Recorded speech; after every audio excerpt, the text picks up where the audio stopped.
In this course, we're going to demonstrate dominant chords in a variety of different progressions, in 2-5-1s, modified 2-5-1s, in both dominant and minor blues.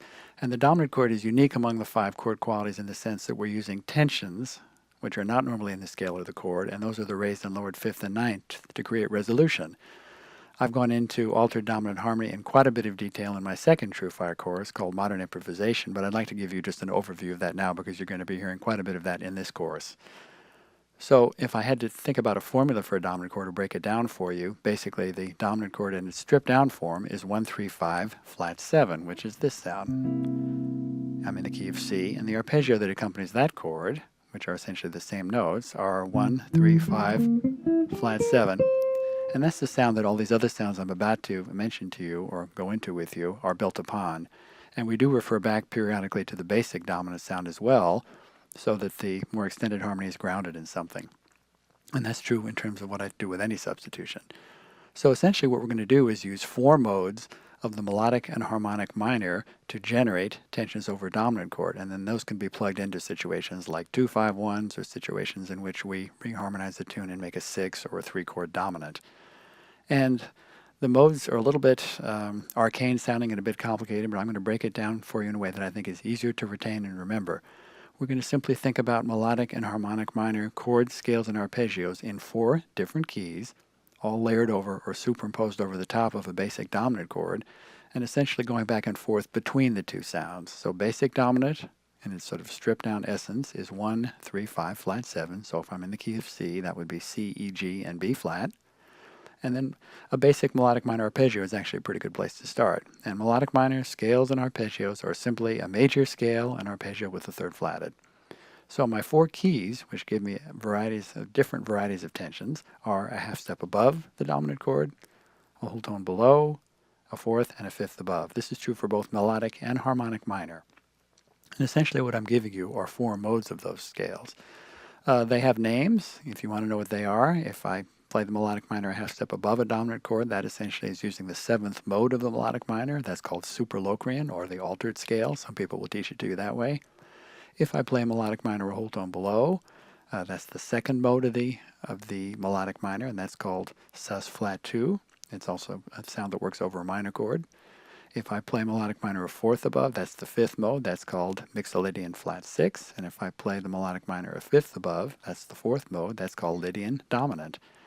So for me, an easier way to explain this and internalize it, and I've had great luck teaching it this way for many years, is simply to think about melodic minor scales, arpeggios, and chords, a half step above a dominant, a whole tone below, a 4th, and a 5th above.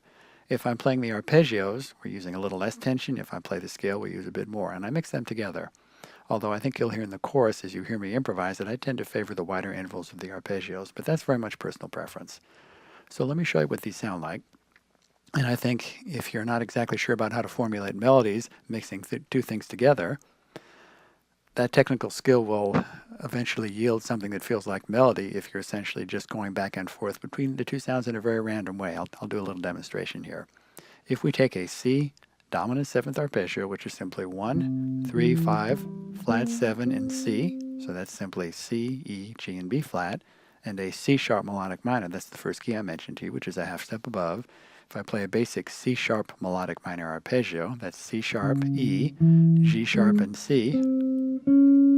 So those 2 sounds are pretty different, and then you realize that a C sharp melodic minor arpeggio simply has, if we analyze those notes relative to a C7, the C sharp is simply my flat 9, the E is my major 3rd, the minor 3rd in the key of C sharp is the major 3rd in the key of C, the G sharp is the sharp 5 relative to a C.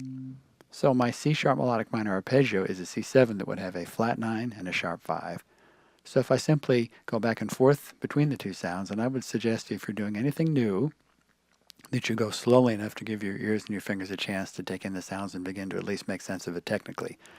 So let's do something very simple as an exercise, and you can try this on your own as well.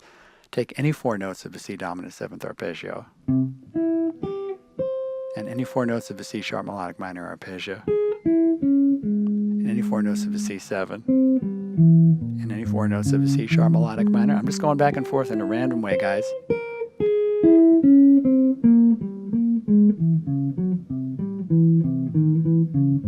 So what you're hearing is no tension, tension, no tension, tension.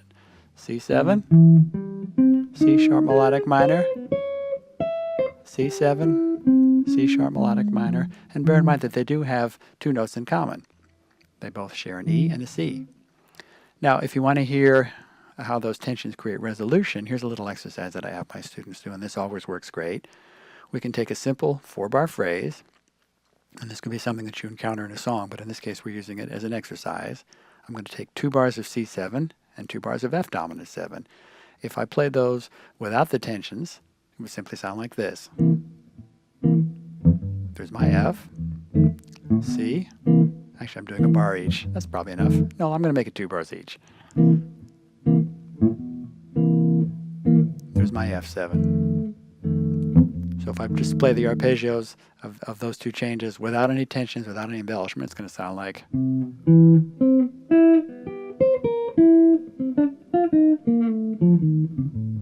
And there's nothing wrong with that, by the way. But listen to what happens if I plug in the C sharp melodic minor as the second bar of C7. Then you're going to hear notes which are not part of the original C, some combination of 5 and 9 raised and lowered, creating the resolution to the F. If I just play the arpeggios, here's a C dominant 7. I'm taking this out of time now. Here's my C sharp melodic minor as C7. And here's my F. If I do it in time, no tension, tension, resolution.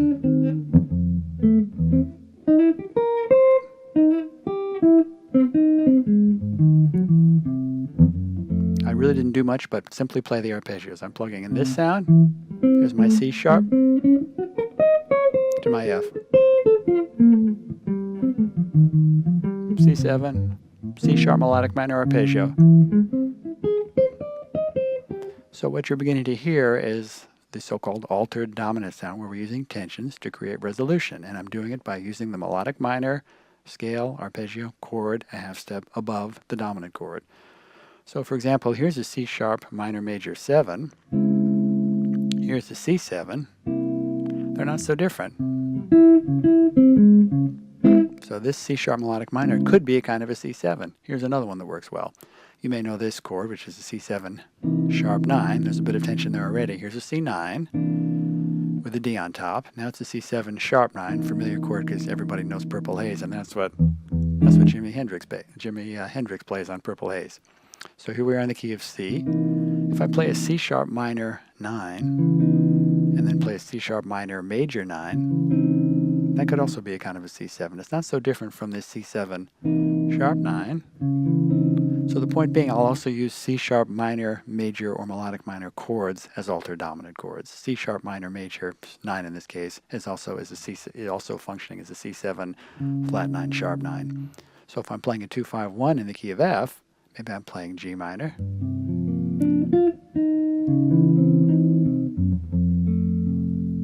Here that creates the resolution with the chord as well. So C sharp melodic minor, chord, scale, arpeggio, those all function as a kind of C7. Let's go through the other 3 keys quickly. If I use a B flat melodic minor as a kind of C7, that gives me a C7 with half the tension that the C sharp melodic minor does. But it also has a couple of embellishments that are in the original dominant scale, namely the 9 and the 13 and the 11. So it's a kind of a sus chord, a sus with some alteration, namely the altered 9s. So here's a B flat melodic minor arpeggio. Again, just a B flat major arpeggio. Again, I'm just flatting the third, so now the D natural becomes a D flat. And if I'm mixing that together with C7, so I'm doing exactly the same thing that I did earlier with a C sharp melodic minor arpeggio. Now we are reimagining a B flat melodic minor arpeggio. Same sound, just transposed to a new key, a whole tone below the dominant now instead of a half step above. So here's my original C7, basic dominant arpeggio, and a B flat melodic minor arpeggio. So if I'm mixing those two together, I'm getting a sound like this. Basic. I'm going to do four notes from each one. C7, B flat, C7, B flat. That was 5 notes. C7, B flat, C, B flat. So I'm not looking for great melodies initially, I'm just looking to develop the technical expertise and skill to connect the two sounds together. And if I put a dominant 13 flat 9 out there, it sounds like that. My 13's on top with my flat 9 here. So I've got a C, an E, a B flat, basic dominant. There's my tension, my flat 9 with my 13 on top. That for me is a really pretty combination of embellishment, namely the 13, which is inside the scale, and the flat 9. So C7, B flat melodic minor. So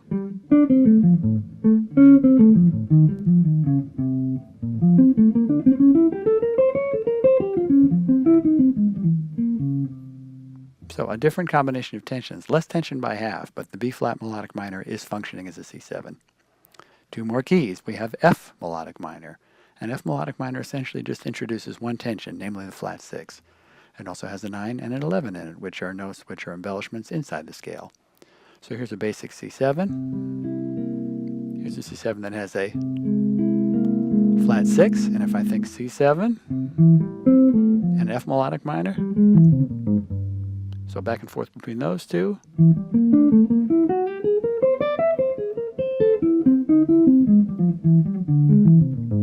I'm just trying to focus on where those A flats are. If I put it on top of the chord, it's pretty easy to hear what that sound is. So F melodic minor is a kind of C7. My last key is a fifth above. That's G melodic minor. I've been giving these to you in order from most tension to least tension. The G melodic minor has the least tension. If we're employing that as a C7, this gives me 9, sharp 11. So I'm going to do the same thing. I'm going to take a little bit of a C dominant and a little bit of a G melodic minor. So essentially each one of these different melodic minor key centers is a different allows us or creates for us a different combination of tensions over the dominant chord.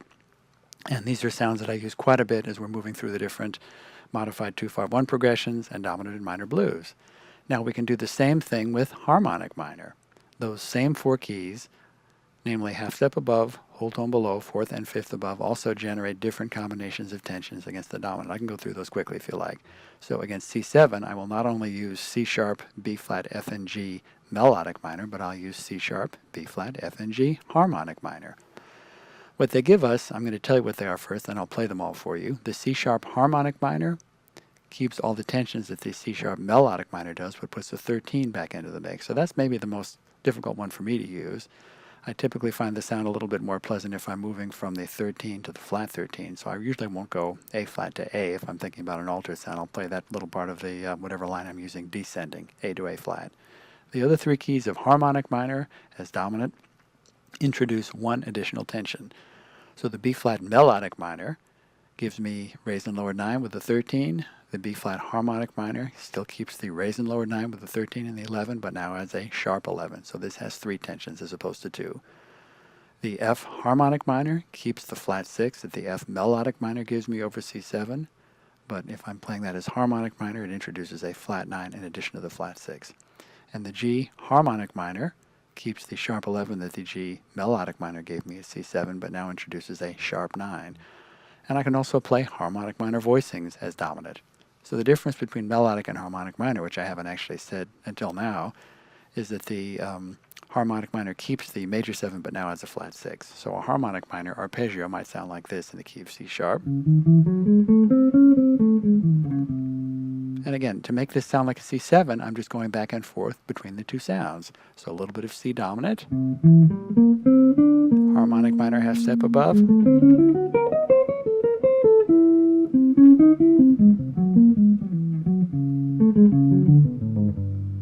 I might take a harmonic minor voicing and mix that together with a basic C.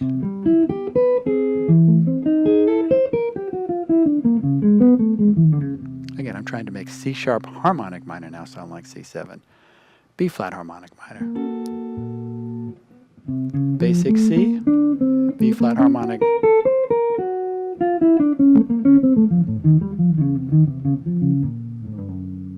Again, I'm just going back and forth between two sounds to try to create a composite sound. B flat harmonic minor and C7. Here's C7 and F harmonic minor. Basic C, F harmonic minor. So in this case now I have the flat 6, which remains from the F melodic minor, but now I have the flat 9 as well. And the G harmonic minor keeps the sharp 11 that the G melodic minor gave us, but now as a sharp 9.